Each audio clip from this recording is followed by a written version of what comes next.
What's going on, guys? Coach John, YouGoProBaseball.com, here with Brent Pourciau. We're at Top Velocity in the headquarters, Louisiana, and the swamp. And we're going to talk about today 3X pitching, what is triple extension, how these guys can use it to get better, increase their velocity, and just break it down for us. Cool. So triple extension, simple extension of your ankle, knee, and hip flexor. And what that does on the drive leg, the only leg on the ground most of your delivery, that is going to allow us to create more ground force or energy from the ground. And ultimately, that's how we put energy in our bodies the best, is through the ground, how we push off the ground. So we're going to teach you how that works.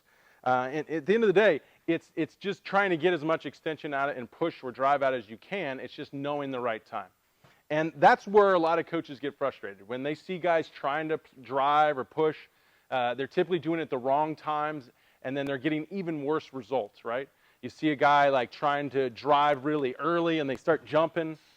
Even though we've seen pitchers do that with success, it's still really, really hard to go and allow that to happen early and get a lot of success out of it.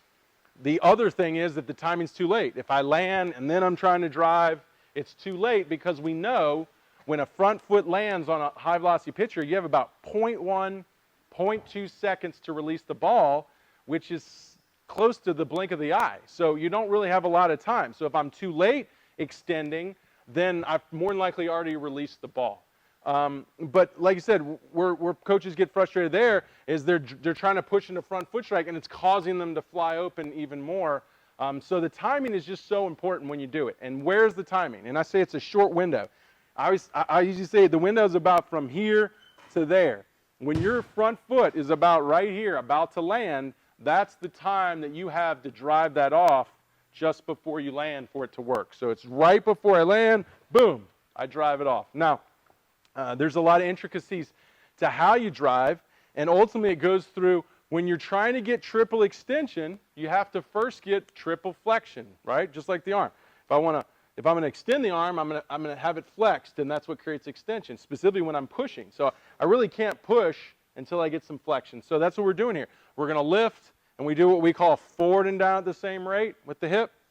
And then just before I land, we're going to be in triple flexion, and then we're going to go in triple extension into front foot strike. Some of the more specific things that you have to learn is the force vector. What is the force vector? That's the ankle to knee. If this shin, wherever it's pointing when I push force, that's where the energy goes. So if it's pointing up and I push force, I go up.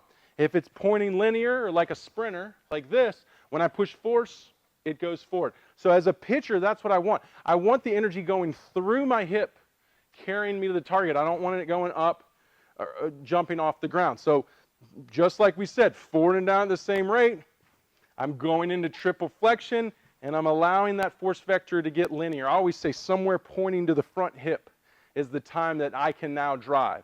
And hopefully we're still closed, and that's then when we open and we triple extend. And a lot of guys, too, confuse triple extension. They think this is triple extension. That's just really extension of the ankle and knee. Triple extension has a rotational component to it.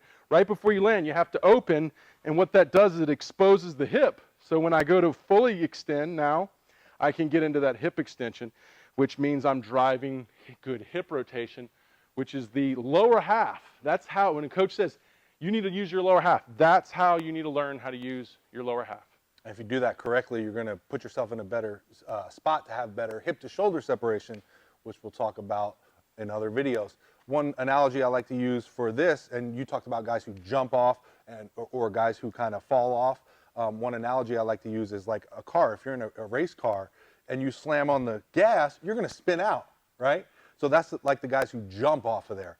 And if you just go really slow, obviously you're going to throw really slow, and you're going to start really slow in your car. You got to find that perfect spot. How much gas are you going to push in that car to not peel out, but go as fast as you possibly can? Right, and you know, people always say, because this is what, you know, before I got into coaching, all we knew was drop and drive, stand tall and fall, right? What drop and drive or stand tall and fall. And people always would come to me and be like, what is this? And I said, it's neither. And that's why I called it 3X pitching, because I actually wanted to put a name of a method out there for people to learn and not just hear drop and drive, stand tall and fall. This is the best of both. This is falling forward and down at the same rate, so I can flex and load and get linear, and then I can drive. So it's really technically a combination of drop and drive and stand tall and fall as one, and I believe in a better method.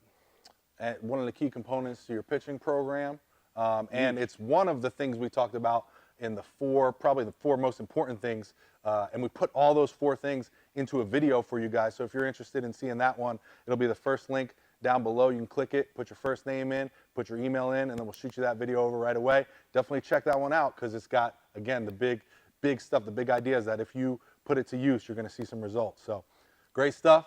Thank you very much. Thank you. But this video right here, we're going to talk about pitching velocity leaks, where guys are leaking their velocity, and we're going to make this a little bit fun. We're going to have a competition. I'm going to give you one leak. He's going to give you one leak. We haven't talked about this. We don't even know what we're going to talk about. We're just kind of freestyling right now. But in all seriousness, this is going to be some good stuff.